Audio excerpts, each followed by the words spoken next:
Second airport ವಿಚಾರವಾಗಿ ಸಿರಾದಲ್ಲೇ airport ಆಗಬೇಕು ಅಂತೇಳಿ ಬಯಲುಸೀಮೆ ಮತ್ತು ಉತ್ತರ ಕರ್ನಾಟಕದ 30 ಮಂದಿ ಶಾಸಕರು ಸಿಎಂಗೆ ಲೆಟರ್ ಬರೆದಿದ್ದಾರೆ ಜಯಚಂದ್ರ ಅವ್ರ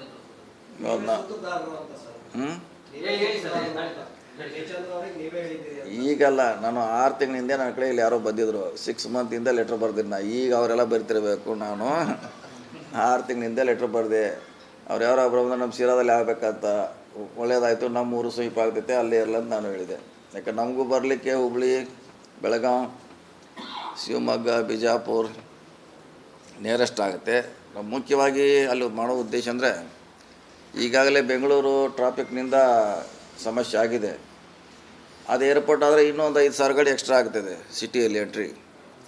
ಸೊ ಅಲ್ಲಾದರೆ ಆ ಕಡೆಯಿಂದ ಬರ್ತಾರೆ, ಆ ಕಡೆ ವಾಪಸ್ ಹೋಗಿಬಿಡ್ತಾರೆ ಅವರು, ಬೆಂಗಳೂರಿಗೆ ಬರೋಲ್ಲ. ಸೊ ಹೀಗಾಗಿ ನಾನು 6 ತಿಂಗಳಿಂದ ಪತ್ರ ಬರ್ತೀನಿ ಸಿ ಎಮ್ ಅವ್ರಿಗೆ, ಸಿರಾದಲ್ಲಿ ಆಗಬೇಕು. ಮತ್ತು ಅಲ್ಲಿ ಗೌರ್ಮೆಂಟ್ ಲ್ಯಾಂಡ್ ಕೂಡ ಇದೆ, ಅಲ್ಲಿ ನಮ್ಮದೇ ಲ್ಯಾಂಡ್ ಇದೆ. ಸೊ ಉತ್ತರ ಕರ್ನಾಟಕ 7-8 ಜಿಲ್ಲೆಗೆ ಅನುಕೂಲ ಆಗ್ತದೆ. 7-8 ಸುಮಾರು ಜಿಲ್ಲೆ, ಅರ್ಧ ಕರ್ನಾಟಕ ಇದೆಲ್ಲ ಅಲ್ಲಿ ಆಲ್ರೆಡಿ ನಮ್ಮ ಗೌರ್ಮೆಂಟ್ ಜಾಗ ಇದೆ ಸಿರಾ ಹತ್ತಿರ. ಮೇಲೆ ನಮಗೆ ಅನುಕೂಲ ಆಗೋದು ನಾವು ನೋಡೋರ್ಲ ರೀ. ನಾವ್ಯಾಕೆ ಬೆಂಗಳೂರಿಗೆ ಬರಬೇಕು? ಇಲ್ಲಿ ಆ ಕಡೆ ಹೊರಗಿಂದ ಹೊರಗೆ ಬರ್ತೀವಿ, ವಾಪಸ್ ಹೋಗ್ತಾರೆ ನಮ್ಮ ಜನ.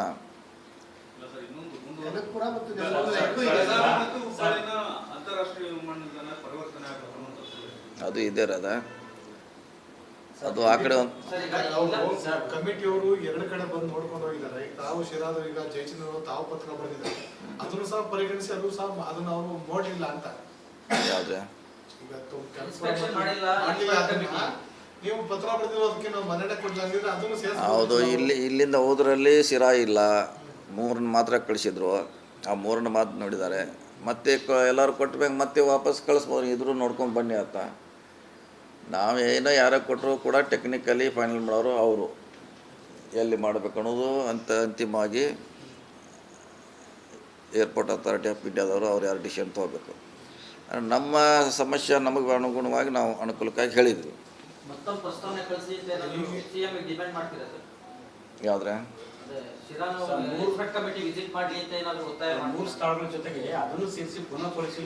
ಮಾಡಂತ ಈಗಿದೆ, ಅದು ಡಿಮಾಂಡ್ ಇದೆ. ಅದರ ನಮ್ಮ ಜಯಚಂದ್ರ ಅವರು ನೇತೃತ್ವದಲ್ಲಿ ಅದು ಇದೆ ಇರೋದು. ಅವ್ರು ಲೆಟ್ರ್ ಕೊಟ್ಟರೆ ಮತ್ತೆ ಬಹುಶಃ ವಾಪಸ್ ಕೇಳ್ಬೋದು. ಆದರೆ ಅಂತಿಮವಾಗಿ ಟೆಕ್ನಿಕಲಿ ಮುಖ್ಯ. ಬಟ್ ಎಂ ಬಿ ಪಾಟೀಲ್ ಅವರು ಹೇಳ್ತಿರುವಂಥದ್ದು ಇದು ಬೆಂಗಳೂರಿನ 2ನೇ ಅಂತಾರಾಷ್ಟ್ರೀಯ ವಿಮಾನ ನಿಲ್ದಾಣ, ಹಾಗಾಗಿ ಬೆಂಗಳೂರು ಲಿಮಿಟ್ ಕೊಡಬೇಕಾಗುತ್ತೆ. ಮತ್ತೆ ಬಂಡವಾಳ ಹಾಕೋರು ಕೂಡ ಶಿರಾಗ ಹೋದ್ರೆ ಬಂಡವಾಳ ಬರ್ತಾರೆ, ಯಾರು ಬರ್ತಾರೆ ಮುಂದಕ್ಕೆ ಅಂತ. ಡಿಸ್ಟ್ರಿಕ್ಟ್ ಏರ್ಪೋರ್ಟ್ ಆಗುತ್ತೆ, ಅದು ಅಂತಾರಾಷ್ಟ್ರೀಯ ವಿಮಾನ ನಿಲ್ದಾಣ ಆಗಲ್ಲ ಬೆಂಗಳೂರು. ನೋಡಿ, ಅದು ಜೊತೆಗೆ ಇದನ್ನು ನೋಡಬೇಕಾಗ್ತದೆ. ಬೆಂಗಳೂರನ್ನು ಕೂಡ ನಾವು ಇಂಪಾರ್ಟೆಂಟ್ ಕಾಯ್ಕೋಬೇಕಾಗ್ತದೆ. ಇನ್ನೊಂದು 5,000 ಗಾಡಿ ಬಂದರೆ ಆ ರೋಡಲ್ಲಿ ಪರಿಸ್ಥಿತಿ ಏನಾಗುತ್ತಾರೆ, ಹೀಗೇ ಹೋಗ್ಲಿಕ್ಕಾಗಲ್ಲ. ಸಾಯಂಕಾಲ ಮತ್ತು ಬೆಳಗ್ಗೆ ಇನ್ನು 5,000 ಗಾಡಿ ಆ್ಯಡ್ ಆದರೆ ಪರಿಸ್ಥಿತಿ ಏನಾಗುತ್ತೆ, ಮತ್ತು ಬೆಂಗಳೂರಿಗೆ ಸಮಸ್ಯೆ ಆಗುತ್ತೆ. ಆ ದೃಷ್ಟಿಯಿಂದ ನಾವು ಬೇಡ ಅಂತೇಳಿದ್ವಿ. ಎರಡನೇದು ಆ ಕಡೆಯವ್ರಿಗೆ ಅನುಕೂಲ ಆಗುತ್ತೆ. ಹುಬ್ಬಳ್ಳಿಯಿಂದ ಬಳ್ಳಾರಿ 3 ಅವರ್ಸ್ನಾಗ ಬರ್ತಾರೆ ಏರ್ಪೋರ್ಟಿಗೆ. ಎಲ್ಲರೂ ಬೆಂಗಳೂರವರ ವಿದೇಶಕ್ಕೆ ಹೋಗೋಲ್ಲ, ಜಿಲ್ಲೆಯವರು ಹೋಗ್ತಾರೆ. ಮೈಸೂರು, ಶಿವಮೊಗ್ಗ, ಹಾಸನ, ಒಳಗಡೆಯಿಂದ ಹಾಸನ, ಮೈಸೂರು, ಶಿವಮೊಗ್ಗ ಭಾಳ ಹತ್ತಿರ ಆಗ್ತೈತೆ. ಅದಕ್ಕೆ ಹೊಸಪೇಟು, ಅಲ್ಲೇ ಬಳ್ಳಾರಿ ಇದೆ, ಧಾರವಾಡ ಇದೆ, ಬೆಳಗಾವಿ ಕೂಡ 4 ಅವರ್ಸ್ನಾಗ ಬರ್ಬೋದು ನಾವು. ಆ ಆ್ಯಂಗಲ್ನಿಂದ ಅದನ್ನೆಲ್ಲ ಭೌಗೋಳಿಕವಾಗಿ ನೋಡಿ ಅದನ್ನು ನಾವು ಹೇಳಿದ್ದು. ಸುಮ್ಮನೆ ಹಂಗೆ ಇಲ್ಲಿ ತಪ್ಪಿಸ್ಬೇಕು ಅಲ್ಲಿ ಮಾಡಬೇಕಂತಲ್ಲ, ಎಂಟೈರ್ ಹೆಚ್ಚು ಜನಕ್ಕೆ ಅನುಕೂಲ ಆಗುತ್ತೆ ಅಂತ ನಾವು ಸಜೆಸ್ಟ್ ಮಾಡಿದ್ದು. ಬಟ್ ಇನ್ನೊಂದು ಎಂ ಬಿ ಪಾಟೀಲ್ ಅವರು ಮಾತಾಡಿದ್ರು, ಶಿರಾಗೆ ಕೊಟ್ಟರೆ ಇಲ್ಲಿ ಬೆಂಗಳೂರು ದಕ್ಷಿಣದ್ದು ಹೊಸೂರು ಕಡೆ ಹೊಸೂರು ತಮಿಳುನಾಡು ಕೂಡ ಮಾಡೋಕ್ಕೆ ಅವರೇನು ಹೊಸದವ್ರು ಇಂಟರ್ನ್ಯಾಷನಲ್ ಏನೋ ಏರ್ಪೋರ್ಟ್ ಮಾಡ್ತಾಯಿಲ್ಲ, ಅದು ದೊಡ್ಡದಾಗಿ ಏರ್ಪೋರ್ಟ್ ಮಾಡ್ತಿದ್ದಾರೆ ಅಷ್ಟೇ. ಬೆಂಗಳೂರಿಗೆ ಇದ್ದೇ ಇರ್ತದೆ ಪ್ರಾಮುಖ್ಯತೆ, ಬೆಂಗಳೂರು ಕಳ್ಕೊಳ್ಳಿಕ್ಕೆ ಆಗೋಲ್ಲ. ಸೊ ಆ ದೃಷ್ಟಿಯಿಂದ ನಾವು ಸಿರಾದಲ್ಲಿ ಆಗ್ಬೇಕಂತ ಹೇಳಿದ್ವಿ. ಅಥವಾ ನೆಲಮಂಗಲ್ಲಿ ಆಗಲಿ ಅಥವಾ ತುಮಕೂರು ಹತ್ರ ಎಲ್ಲಾದರೂ ಕೂಡ ಓಕೆ, ಅಲ್ಲಿ ಆಗಬೇಕು. ಅಥವಾ ಏನು ಅಕ್ಕಪಕ್ಕದಲ್ಲಿ ನಮ್ಮ ಅಲ್ಲಿ ಯಾವುದೋ ಇಂಡಸ್ಟ್ರಿಯಲ್ ಏರಿಯಾ ಇದೆಯಲ್ಲ, ಒಂದು ತುಮಕೂರು ನಂತರ ಅಲ್ಲಿ ಯಾವುದೂ ಪರವಾಗಿಲ್ಲ. ಆದರೆ ಹೈವೇ ಸುತ್ತಮುತ್ತ ಆದರೆ ಅನುಕೂಲ ಆಗುತ್ತೆ. ಎಲ್ಲರೂ ಆಗಲಿ, ಅಲ್ಲೇ ಸಿರಾ ಅಂತೇಳಿ ಅಥವಾ ಸಿರಾ 2 ಮಧ್ಯೆ ಆದರೂ ಪರವಾಗಿಲ್ಲ. ಸೊ ಆ ದೃಷ್ಟಿಯಿಂದ ನಾವು ಸಜೆಸ್ಟ್ ಮಾಡಿದ್ದು ಅಷ್ಟೇ, ಹೊರತಾಗಿ ಅದು ಅಲ್ಲಿ ಆಗಬಾರ್ದಂತೇನು ಅಲ್ಲ. ಯಾವುದ್ರೆ ಈಗಾಗಲೇ ಮೊನ್ನೆ ಹೋದಾಗ ಹೇಳಿ ಬಂದ್ರಲ್ಲ, ಹೇಳಿ ಬಂದೀವಿ. ಮೊನ್ನೆ ಮಂತ್ರಿಗಳನ್ನು ಹೇಳಿದ್ರಲ್ಲ, ಇವ್ರನ್ನ ಪ್ರಹ್ಲಾದ್ ಜೋಶಿ ಅವರ ಇದರಲ್ಲಿ ನಾಯ್ಡು ಅವ್ರನ್ನ ಭೇಟಿ ಇದೇ ಉದ್ದೇಶಕ್ಕೆ ಭೇಟಿ ಮಾಡಿದ್ದು. ಅವಾಗ ಅದೇ ಹೇಳಿದ್ದು, ನೀವು ಲೆಟ್ರ್ ಕೊಡಿ ಪರಿಶೀಲನೆ ಮಾಡ್ತು ಅಂತ ಹೇಳಿದ್ದಾರೆ.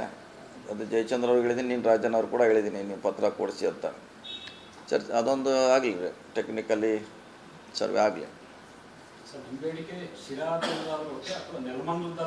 ಆ ಏರಿಯಾದಾಗ ಎಲ್ಲೇ ಆದ್ರೆ ಓಕೆ, ಅಂದರೆ ಈ ಬೆಂಗಳೂರಿಗೆ ಟ್ರಾಫಿಕ್ ಬರಬಾರ್ದು ಅನ್ನೋ ಉದ್ದೇಶ ನಮ್ದು.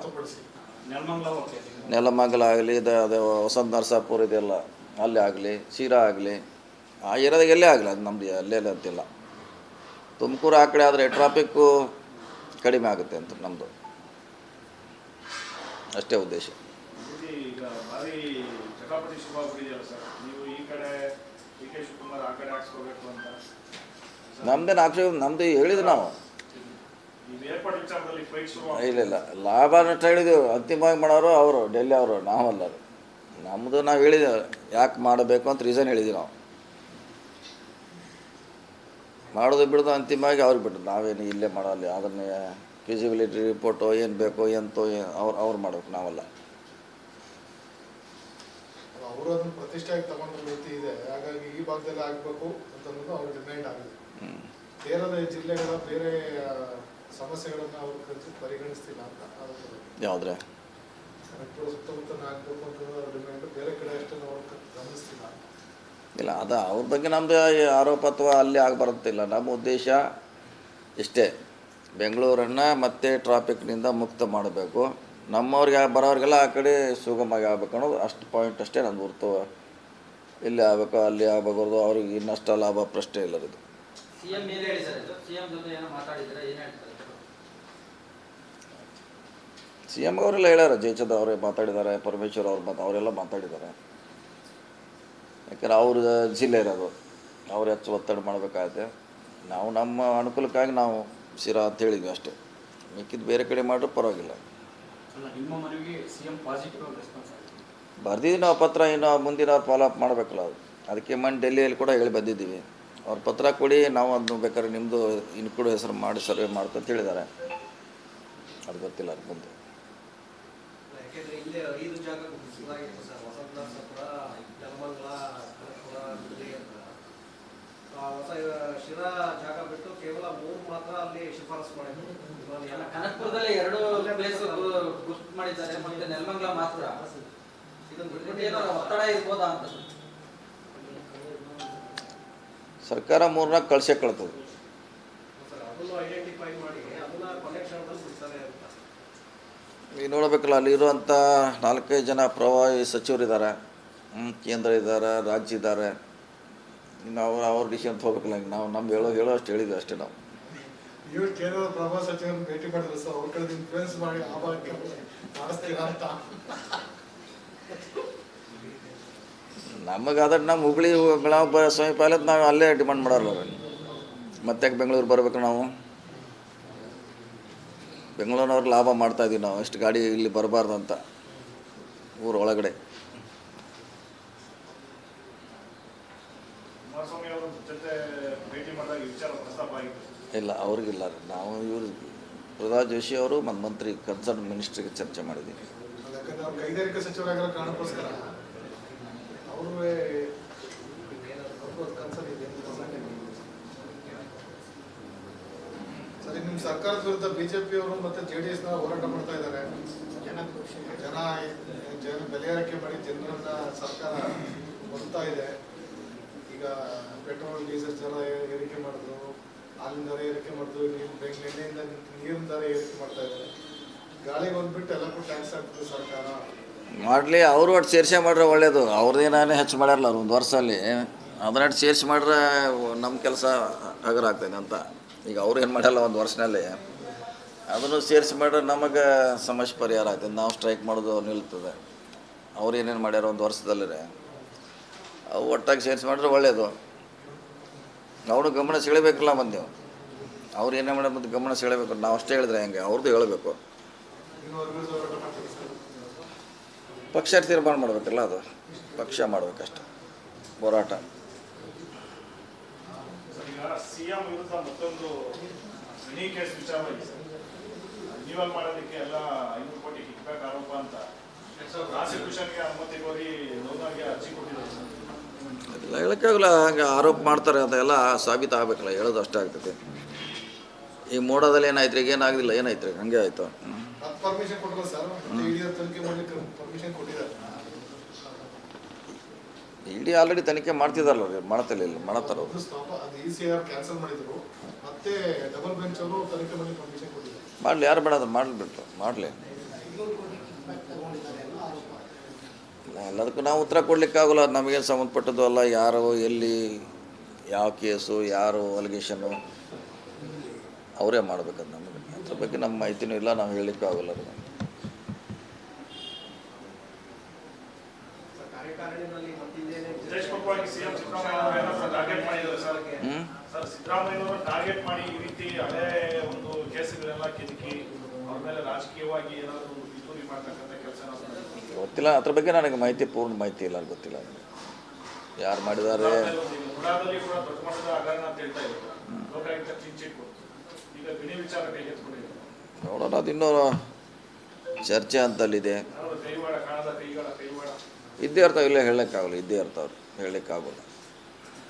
ಸರ್ ಕೆಪಿಸಿಸಿ ಅಧ್ಯಕ್ಷರ ಬದಲಾವಣೆ ವಿಚಾರದಲ್ಲಿ ಏನಾದರೂ ಚರ್ಚೆ ಆಗಿದೆಯಾ ಸರ್ ರಾಷ್ಟ್ರೀಯ ಕಾರ್ಯಕಾರಿಣಿಯಲ್ಲಿ? ಇಲ್ಲ, ಚರ್ಚೆ ಯಾವುದಾಗಿಲ್ಲ, ಅಲ್ಲಿಲ್ಲ ಅದು ಆ ಸಬ್ಜೆಕ್ಟ್ ಇಲ್ಲವೇ ಇಲ್ಲ, ಅಲ್ಲಿ ಆ ಸಬ್ಜೆಕ್ಟ್ ಇಲ್ಲವೇ ಇಲ್ಲ. ಕಾರ್ಯಕಾರಿಣಿ ನಂತರ ಆಗುತ್ತೆ ಅಂತ ರಾಜಣ್ಣ ಅವರು ಹೇಳ್ತಾ ಇದ್ರು. ಇಲ್ಲ, ಅಲ್ಲಿ ಸಬ್ಜೆಕ್ಟ್ ಬೇರೆನೇ ಅದು. ಅಹಮದಾಬಾದಲ್ಲಿ ಸಬ್ಜೆಕ್ಟೇ ಬೇರೆ, ಇಲ್ಲಿ ಸಬ್ಜೆಕ್ಟ್ ಬೇರೆ. ಐದಾರು ರಾಜ್ಯಗಳಲ್ಲಿ ಸರ್ ಪಕ್ಷ ಸಂಘಟನೆ ಮತ್ತು ಪಕ್ಷದಲ್ಲಿ ಬದಲಾವಣೆಗಳನ್ನು ಮಾಡಬೇಕು, ಪದಾಧಿಕಾರಿಗಳನ್ನು ಬದಲಾವಣೆ ಮಾಡಬೇಕು, ಸಮರ್ಥವನ್ನು ಹಾಕಬೇಕು ಅಂತೇಳಿ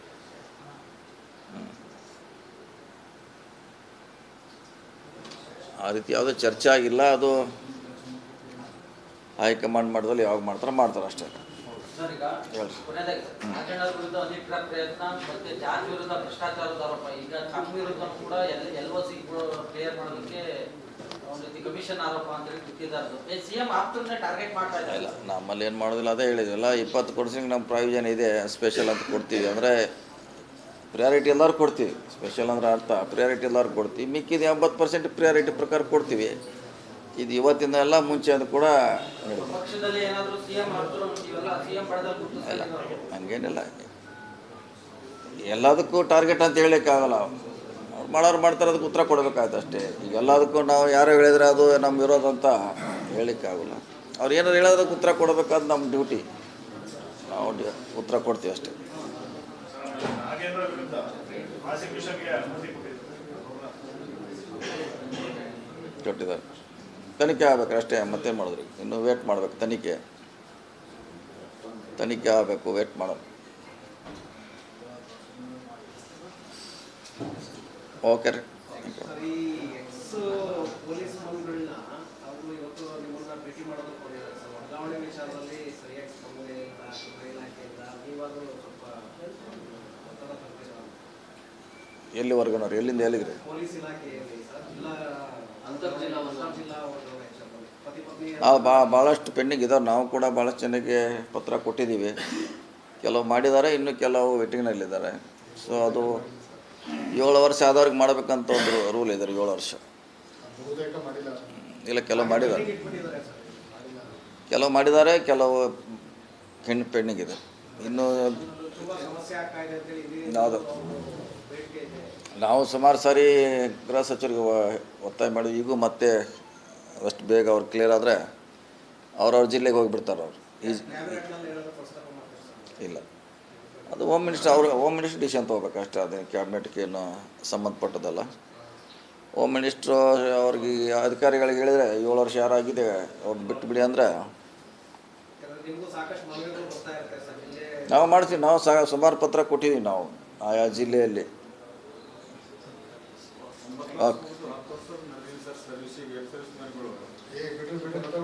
ಇದೆ, ಅದು 7 ವರ್ಷದ ಇದೆ, ಅದನ್ನ ಮಾಡ್ಲಿಕ್ಕೆ ಪ್ರಯತ್ನ ಮಾಡ್ತೀವಿ.